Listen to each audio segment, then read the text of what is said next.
I'm excited to share this announcement with you. As you know, the last year or so, we've been considering many ideas for our building situation and been thinking about many different things. And I know a lot of you have been praying, and a lot of you have been praying every single day. And it's been so encouraging. And I have felt your prayers because I went from an initial reaction maybe a year or so ago of feeling fear and uncertainty and what's going to happen in our future to feeling peace and calm and assurance that even though I didn't know what would happen, that God definitely had good plans for his church. And now I've felt excitement and encouragement that God's definitely doing something.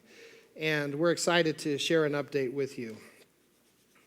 So we spent a year pursuing different kinds of ideas. We formed a building committee, and we thought about different options for what we could do here in this building or moving to a different building. We considered lots of ideas, and we went pretty far down the road of considering what it would look like to bring a daycare here into the church building with us. We even hired an architect and got drawings made and got prices back to see how that might look. But one by one, throughout the last year, different ideas have sort of fallen by and been put onto the back burner. And our building committee throughout this year has increasingly felt a sense that God is doing something that we want to be in a building that we can own debt-free and not have any mortgage and things like that, and also a place that will better help us to accomplish our mission as a church. Now, that could still be here, but also we were leaving our hands open that could be somewhere else as well. But we've been pursuing what to do in terms of the building in the midst of all the praying that has been happening here. And in the midst of all of these things, God has brought a unique opportunity before the church that I'd like to share with you today. It's an opportunity that will impact what happens with our building by whatever happens in our building situation and our building need, putting us in a much better position as we go forward. A better position financially, and even more importantly, a better position in terms of our ability to do God's work and to fulfill what he's called us to do. So back on November 1st, I was at a meeting with some other pastors from the EFCA, and one of them is a friend of mine, Terry Schoenfeld, who's the pastor of Cornerstone Evangelical Free Church in Webster Groves, Missouri. So at this meeting, Terry was sharing some of the challenges that they're facing over at Cornerstone, and in particular, they don't have very many young families and young children, youth and under age in the church, but they have a passion to be ministering to children and to youth. And so they have this desire and gifts and people teaching Sunday school and things like that, but they're finding it difficult without the critical mass of having children in the children's program in enough numbers that new families with young children will come and connect with the church. So they've lost some families who have really liked it and enjoyed everything about the church, but didn't want their kids to maybe be, the only kids in that age Sunday school class. Well, after the meeting, I talked with Terry and shared a little bit of what he already knew about our building situation and the things we are praying about our building. And I just casually mentioned to him, we should think about merging our churches together. But I knew even as the words were coming out of my mouth that there seemed to be a potential for something there that was beyond just the casual mention of this idea. And that led to he and I having a longer conversation, which led to us saying, we really need to have lunch tomorrow and talk more about this. So we sat down and we had lunch and we talked for an hour or so And we began to talk about this idea and to see if this is an idea that really could have potential and would have merit for us to pursue. And as we talked about it, things just seemed to be lining up and coming together and falling in place. And it was pretty incredible the way things seemed to be lining up. For one thing, the churches are just 4.7 miles apart. So we're less than 5 miles away. They are an evangelical free church like us, so we have the same doctrinal statement, and we have very similar practices and ministry philosophies, worship style, preaching philosophy, ministry interest. All of it is very compatible. So we decided that we needed to get a few other people involved, and we formed sort of an exploratory merger committee from each church, which our church was a committee of 3, which was me and Craig Dieselkamp and Dan Rao, and Terry got 3 of his elders involved, and we just decided, well, we'll meet, and we'll have a discussion. And at the first meeting, we decided that we would share who we are, our mission and vision, and some of the culture of Christ Community Church, and just see if they thought there was something there that seemed to click and align, or whether this would just be a waste of time to go forward if we're not compatible. Well, a couple of their elders that came to that meeting said later they came pretty skeptically into that meeting, thinking, I'm not sure really what we're doing here, but I guess we'll go and we'll hear about this. But they came out of that meeting thinking, wow, these 2 churches are very aligned and compatible, and we could see being together with Christ Community Church. So we all decided we'll have a second meeting, and we'll do the same thing again, except this time we'll let Cornerstone share about their vision and mission and culture and see what we think. Well, we came out of these 2 meetings feeling like this is really a viable option, and this is something that we need to take to the broader elder boards to see if there's some momentum that would start in this direction. So we had one more meeting, and that was to plan a meeting with both elder boards coming together. And we had that meeting on January 7th here at Christ Community Church, and I was struck at the meeting that was on day 7 of our 40 days of prayer. So it was 1 week into this focus on praying. Well, at that meeting, God was with us, and everyone from both churches came out feeling like God is moving here, and there's something here that we need to seriously think about and pursue and see if God would lead in this direction. So now we are more than 3 months away from the initial conversation that I had with their pastor at Cornerstone, and I continue to feel like this is an opportunity from the Lord that we need to take some steps and see how he continues to lead.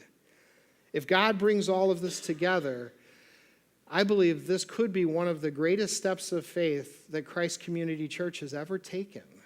It could have significant impact on our future ministry as a church.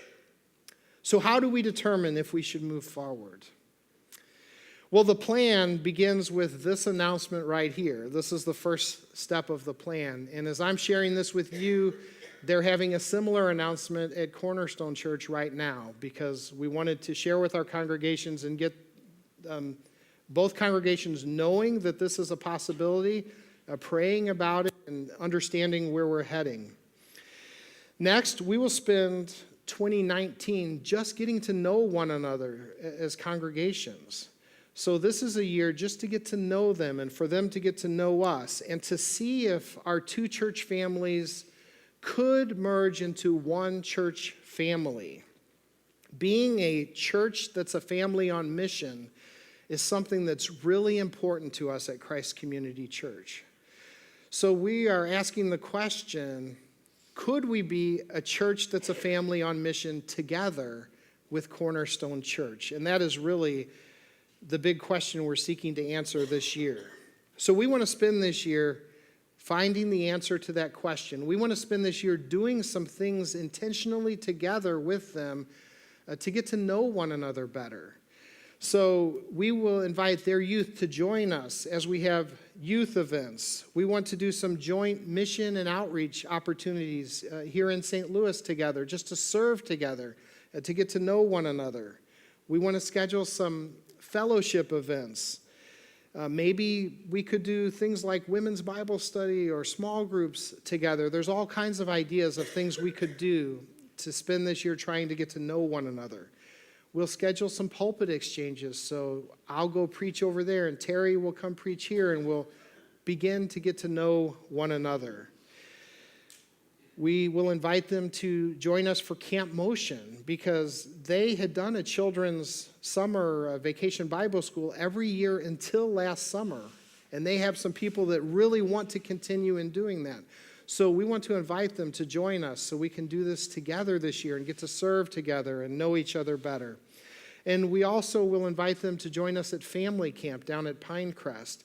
And we feel like that will be a great opportunity to really get to know some of the families there at a deeper level. If we get to the end of 2019 and both congregations feel like this is a direction that the Lord is leading us, and they confirm this direction, then we could vote to merge churches together as early as next year. So that's what we're hoping to do this year, just to ask that question, to go slowly, to get to know one another. There are many things that we don't know at this time, many questions that we will begin to wrestle with and answer this year. But we believe that there's potential here for both churches to be more effective together than the sum of both apart. Here's just a few potential benefits that we see. One, there could be a critical mass that we could have together that's hard to have separately. And specifically for Cornerstone, they're looking for this children and youth ministry opportunity that we could help bring that critical mass and their desire and passion to help minister to young families like we have as well could be multiplied by doing it together. We think that there's some synergy and some things that are coming together just by initially looking at the makeup of the two staffs and many of the volunteers and the ministry teams that both churches have. There's a coming together that seems to be a strong potential, and we want to pursue that. We believe that there are lessons that both churches can learn from each other just through the history that we've had. There are things that we have learned, that they have learned, that we can learn together. And we think just combining resources would make both churches stronger. I mean, it's pretty obvious in terms of financial resources, the idea of just having one building, and however this shakes out, almost certainly we would be able to have that building with no mortgage, debt-free, being able to put just a much greater percent of our resources combined towards missions and ministry and things like that, instead of maintaining the cost of facilities and some of those necessary things that we think could be done better together. So there are a lot of reasons why we think we might be better together. And we want to spend 2019 asking and answering those questions and really getting to know our sister church. There will be more details to come. This is just the initial announcement so that you know this is what we're planning to do during this year. We are trying to follow God in faith, and we believe this is a step that He is leading us in the process of following Him in faith. But it's also important to say that we are just entering into a process. We are not announcing a merger. This is a process that will take place during this year. We don't know if this will lead to a merger or not. We want to seek God's will and God's direction on that. If it does lead to a merger, we believe there's some really tremendous upside that make this an exciting possibility. But even if it doesn't lead to a merger, We want to get to the end of this year and see that we spent a whole year getting to know our sister church better, who's less than 5 miles away from us. And we think that that alone would be a wonderful outcome, even if nothing else comes of this. So we welcome your questions. We're not going to keep you any longer today with a big open Q&A time, but the elders will stick around here as long as you want today. As long as you have questions and want to ask us questions and things like that, we'll stay and we'll talk with you today. But really next week, we're going to have a fireside chat during the Sunday school hour, 9:30 to 10:30 in the cafeteria, and that's where we would really invite your questions. We want to process this with you, and we want to know things you're feeling, questions you have, things you're excited about, things you have questions about. So we'll start doing that next week with the fireside chat, and then 2 weeks after that, we'll have our congregational business meeting, and we'll have more of an update for you at that time. So thanks for sticking around. Like I said, we will stick around as long as you want to today. There's somewhere I want to be at 5:15 p.m. tonight, but until then, I'm good. So thanks, you guys.